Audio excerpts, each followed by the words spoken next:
Alrighty. So good evening, ladies and gentlemen. Thank you very much for coming out. This is the latest installment of the IGDA Microtalks, and I'll keep my speech brief because, well, that's the point. Unless you'd all like to hear me go on for 3 hours, I'll accept either applause or show of hands or silent auction hand gestures, smoke signals, semaphores. Yeah, I didn't think so.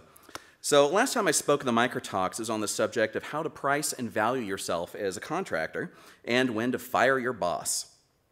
I was going to do another talk along the same lines, but in honor and sympathy of the 2 layoffs Austin has had this week, I want to talk about how to market yourself as an artist, be you contract or full-time employed, and to help give you a leg up on the competition. So, what this talk is about.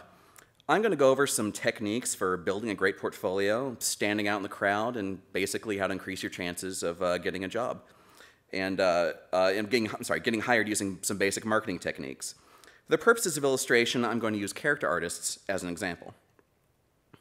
So first, differentiate. Most character artists I've seen make the same 4 models: Space Marine, Naked Man, Naked Woman, and character from a recently released movie. If everyone's making the same basic character, how is anyone going to stand out? Being an artist that creates high-quality assets is important, but quality really shouldn't be the only differentiator when you're trying to compete and be able to get a job.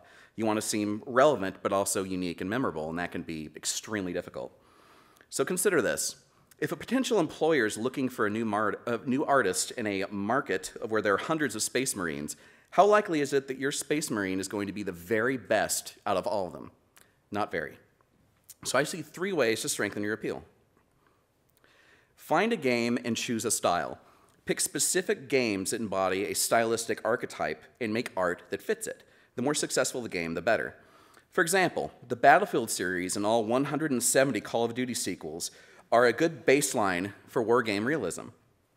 Mass Effect or Gears of War are good examples of sci-fi.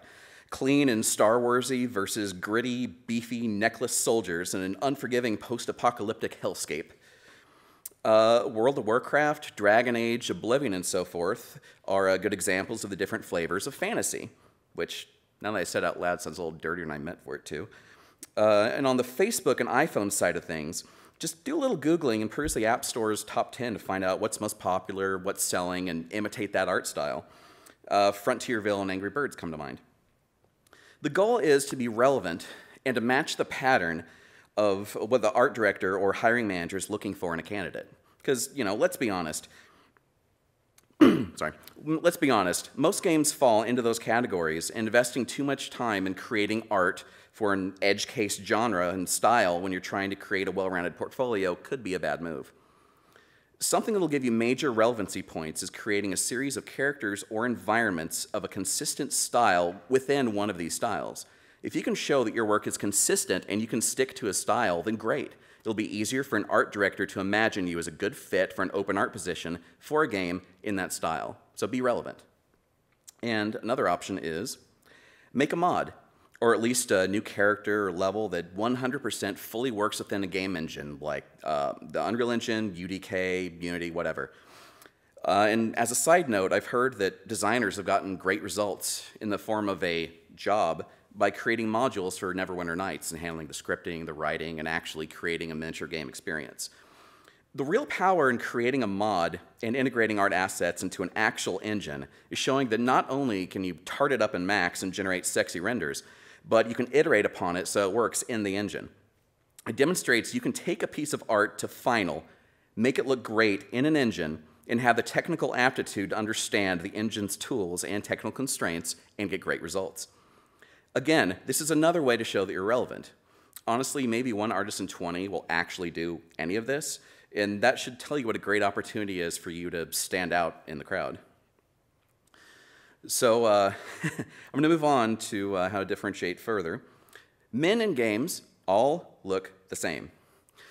What you have to do is balance out being relevant with being unique and find ways to jazz up or create interesting variations on existing concepts and styles. The state of modern games, particularly action games, is as such that if you're a male character, they all look like Ben Affleck and the dude from Avatar had a giant, bald muscle baby with an angry squint developed through years of staring at the sun and grimacing stoically. And women in games also look ridiculous. If you're a female character, it's even dumber with broad strokes. No pun intended. You are white, have a 12-inch waist, sport a couple of surgically attached pumpkins, and wear no more than 8 square inches of clothing. Also, you spend a suspicious amount of time running and jumping. Now, be creative. Try to make characters or environments that fit within a certain style, but have unique characteristics that make it stand out from the rest of the crowd. Design a believable modular weapon for a sci-fi game and plan out potential usage cases for it, taking into account whether it's first person or third person, how and where to put detail in it based on when the character will be viewing it most often, etc. Well, how does it reload? Can it handle multiple types of ammunition? What types of ammunition? Are there modifications you can make to it, like adding a silencer, or scope, or a lightsaber bayonet?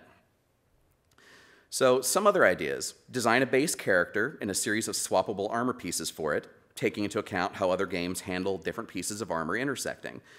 Make a convincing female version of a character race in a game that doesn't have one. Choose a really interesting setting you haven't seen in games before for an environment piece and plan out gameplay for it. So let's face it, managers hiring artists are going to have to look through dozens of portfolios to find a worthy artist. If you're making exactly the same art, exactly the same way as everybody else, what reason does that manager have to want to hire you or even remember you? That leads me to network. Were you the kid in high school who sat alone in a corner, ignored everyone, and filled his sketchbook with drawings? Once upon a time, I was that guy, and that's one of the fastest ways to fail in this career, second only to having no talent and just above never bathing. Maintain your focus on art, but focus on breaking your shyness, anxiety, antisocial behavior, whatever it is that may hold you back. Keeping completely to yourself leads to failure and ruin, period. You have to network and be social in order to pursue opportunities. And if you're not, someone else will, because they're willing to get out there, talk, learn, and sell. Woody Allen once said that 80% of success is showing up. And if we can't believe in Woody Allen, who can we believe in? To put this in perspective, every contract and every job I've ever gotten was the result of having known a guy that knows a guy. That's always stemmed from my involvement in the video game art community and attending all the game development parties and mixers that I can. No cold calls, no internships, no open assault of job applications. My career was created entirely through networking, though I'll grant I have been extraordinarily lucky at times. I say this not to brag, the point being, this can work for anyone because the more people you talk to, the more likely it is that opportunities will literally come to you. So let's see, sorry, wrong slide. Everybody forget that. So find a message board or website that focuses on art and start posting. Comment on other people's work, give helpful advice, be friendly, and make friends.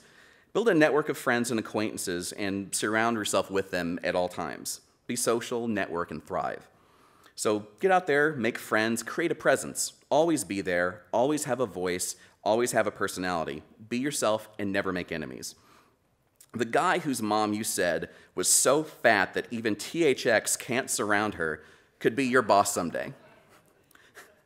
I've actually heard of this happening many times, not the your mama joke thing.